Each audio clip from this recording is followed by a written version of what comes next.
419 kilometre दूर बैठा लड़की वाले पर एफआईआर होता है, लेकिन फॉरबिसगंज के थाना अध्यक्ष को यह औकात नहीं होती कि विधायक को अभियुक्त बनाए।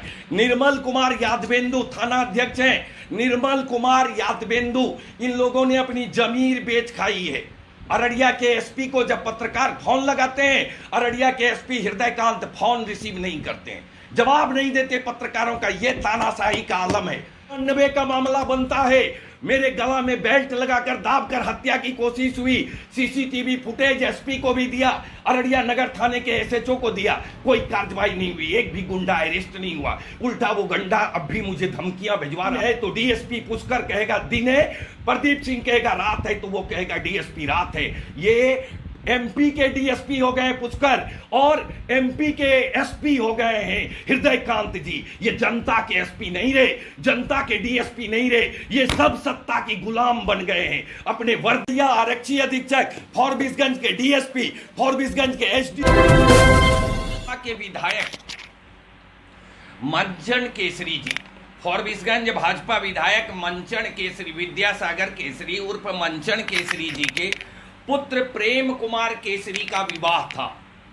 विधायक मंचन केसरी जी के फॉरबिसगंज विधानसभा से बीजेपी विधायक मंचन केसरी जी के पुत्र प्रेम केसरी का विवाह था, जो देश में ही नहीं अब अंतर्राष्ट्रीय स्तर पर ख्याति बटोर रहा। हमें गौरवान्वित होना चाहिए कि अररिया जिला के अंदर एक विधानसभा फॉरबिसगंज, उस विधानसभा की चर्चा अब अंतर्राष्ट्रीय प्लेटफॉर्म पर हो रही है और ये तारीफ दिलाने वाले योग्य व्यक्ति हैं श्री विद्यासागर केसरी उर्फ मंचन केसरी, विधायक फॉरबिसगंज। विधायक धीरेन्द्र सिंह जी का हार्दिक अभिनंदन करता हूं अपने लाइव में कि विधायक जी जो है फॉरबिसगंज श्री विद्यासागर केसरी उर्फ मंचन केसरी के पुत्र का विवाह अंतर्राष्ट्रीय खबर बनी। ये हमारे लिए गर्वानुभूति के विषय हो सकता है। और इस कोरोना संक्रमण के दौरान जब देश की राज्य की सरकारें फिर से लॉकडाउन पर विचार कर रही, मुख्यमंत्री बिहार के 4 बजे शाम में मार्केट बंद करने का ऑर्डर दे चुके हैं नीतीश कुमार, सर्वांगीण नाश करने वाले बिहार के, कि अब 4 बजे ही मार्केट बंद होगा शाम में, लेकिन 11 बजे रात में बाहर की नर्तकियां बुलाई जाती है, dancer, cabaret dancer, beer bar dancer. क्यों? क्योंकि भाजपा के विधायक के पुत्र की शादी है, किसी शहंशाह से कम तो होगी नहीं। राजा अकबरी भी शर्मा जाए हमारे विधायक जी के बेटे के शादी के परफॉर्मेंस को देखकर, वाह क्या बात है। विदेशों से कलाकार मंगाए गए नाचने वाली नर्तकियों को, ताकि यहाँ की सभ्यता संस्कृति में निखार आए। भाजपा तो सभ्यता संस्कृति की चिंता करती है। अब आइए कि फॉरबिसगंज अररिया पुलिस का कारनामा बताता हूं। अररिया की पुलिस शर्मिंदगी के गिरने के निचले स्तर तक गिर गई है, इतने नीचे गिर गई है कि अररिया के पुलिस पदाधिकारी अपना चेहरा कैसे देखते हैं ड्रेसिंग टेबल में, मैं तो ये सोचकर उन्हें धन्यवाद देना चाहता हूं।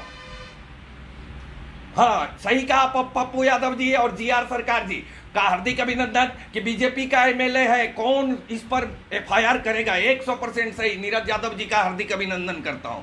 तो मंचन केसरी जी के पुत्र की शादी अंतर्राष्ट्रीय खबर बनती है भाजपा विधायक की, और वहां विदेशों से नाचने वाली नर्तकियां बुलाई जाती हैं दूसरे देश से, वो नृत्य कौशल दिखाती हैं, बियर बार की डांसर ठुमके लगाती है। विधायक जी के पुत्र और पुत्र वधू बिना मास्क के सारे मेहमानों के साथ घूम रहे होते हैं। अब नालायकपन बताता हूं अररिया पुलिस की, कितनी नालायक है ये देखिए अररिया पुलिस। एफआईआर होता है 419 किलोमीटर दूर, अररिया से 419 किलोमीटर दूर है लड़की का घर, जो अररिया आती है शादी कराने फॉरबिसगंज। लड़की का घर है एकता केसरी धर्म समाज चौक, जमला रोड, पूर्वी चंपारण। यहां से 419 किलोमीटर दूर है लड़की का घर। लड़की वाले पे फॉरबिसगंज पुलिस एफआईआर करती है, लेकिन औकात नहीं होती अररिया पुलिस, फॉरबिसगंज पुलिस की, कि वो विधायक मंचन केसरी पर एफआईआर करे, क्योंकि वो भाजपा का विधायक है, इसलिए उसके बाप का राज है। बाप का राज इसी को कहते हैं, इसी को कहते हैं भाई, बाप का राज। 4 बजे सब्जी बेचने वाले पे पुलिस लाठियां तोड़ती है, उस पुलिस की औकात नहीं होती कि एफआईआर में विधायक को अभियुक्त बना पाए, ये औकात नहीं होती फॉरबिसगंज पुलिस की। फॉरबिसगंज थाना अध्यक्ष एफआईआर करते हैं, और थानाध्यक्ष के बयान पर एफआईआर होता है। थानाध्यक्ष प्राथमिकी दर्ज कराते हैं एकता केसरी धर्म समाज रोड जमला चौक पूर्वी चंपारण के लड़की वाले पर। शादी फॉरबिसगंज में हो रही है, 419 किलोमीटर दूर बैठा लड़की वाले पर एफआईआर होता है। लेकिन फॉरबिसगंज के थाना अध्यक्ष को यह औकात नहीं होती कि विधायक को अभियुक्त बनाए। निर्मल कुमार यादवेंदु थाना अध्यक्ष हैं। निर्मल कुमार यादवेंदु, इन लोगों ने अपनी जमीर बेच खाई है।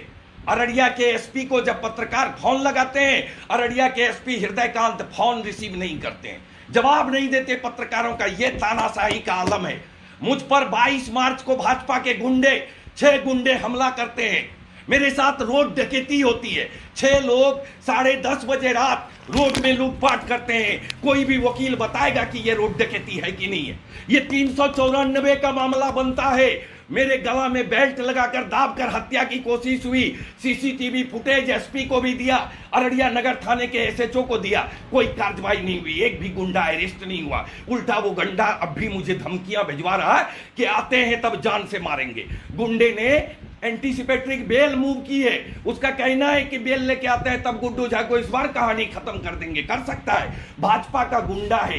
SP Araria Hridaykant sir, DSP Araria Pushkar Babu, ये भाजपा के एसपी डीएसपी है। प्रदीप सिंह कहेगा दिन है तो डीएसपी पुष्कर कहेगा दिन है। प्रदीप सिंह कहेगा रात है तो वो कहेगा डीएसपी रात है। ये एमपी के डीएसपी हो गए पुष्कर और एमपी के एसपी हो गए हैं हृदयकांत जी। ये जनता के एसपी नहीं रहे, जनता के डीएसपी नहीं रहे, ये सब सत्ता की गुलाम बन गए हैं। अपने वर्दिया आरक्षी अधीक्षक, फॉरबिसगंज के डीएसपी, फॉरबिसगंज के एसडीओ, फॉरबिसगंज के थाना प्रभारी कि मैं घोर भर्त्सना करता हूं, निंदा करता हूं और बिहार सरकार से यह प्रार्थना करता हूं तत्काल प्रभाव से विधायक मंचन केसरी को निलंबित किया जाए। एक विधायक ने लॉ इन ऑर्डर को तोड़ा है, एक विधायक ने महामारी फैलाई है, एक विधायक ने हजारों लोगों को संक्रमित होने का इंतजाम किया है। वो विधायक है विद्या सागर केसरी, उसके पुत्र मंचन प्रेम केसरी पर तुरंत मुकदमा होना चाहिए महामारी फैलाने का। ये केस जो दर्ज हुआ है आईपीसी के धारा के तहत फॉरबिसगंज थाना अध्यक्ष निर्मल कुमार यादवेंदु के बयान पर केस दर्ज किया गया है। केस में धारा लगी है 188, 269 और 270 आईपीसी। इन धाराओं में विधायक पर फॉरबिसगंज के डीएसपी एसडीओ ने जो कांड किया है उन्हें तत्काल निलंबित किया जाना चाहिए। तत्काल मंचन केसरी पर एफआईआर होना चाहिए और सारा केस मंचन केसरी पर होना चाहिए, जो एक विधायक रहते हुए, एक जनप्रतिनिधि रहते हुए जिसने कानून की धज्जियां उड़ाई, जिसने लॉ इन ऑर्डर को तोड़ा, जिसने महामारी फैलाई, तत्काल उस पर मंचन केसरी को जेल में डाला जाए ताकि संदेश जाए समाज में कि नियम सबके लिए एक है, कानून सबके लिए एक।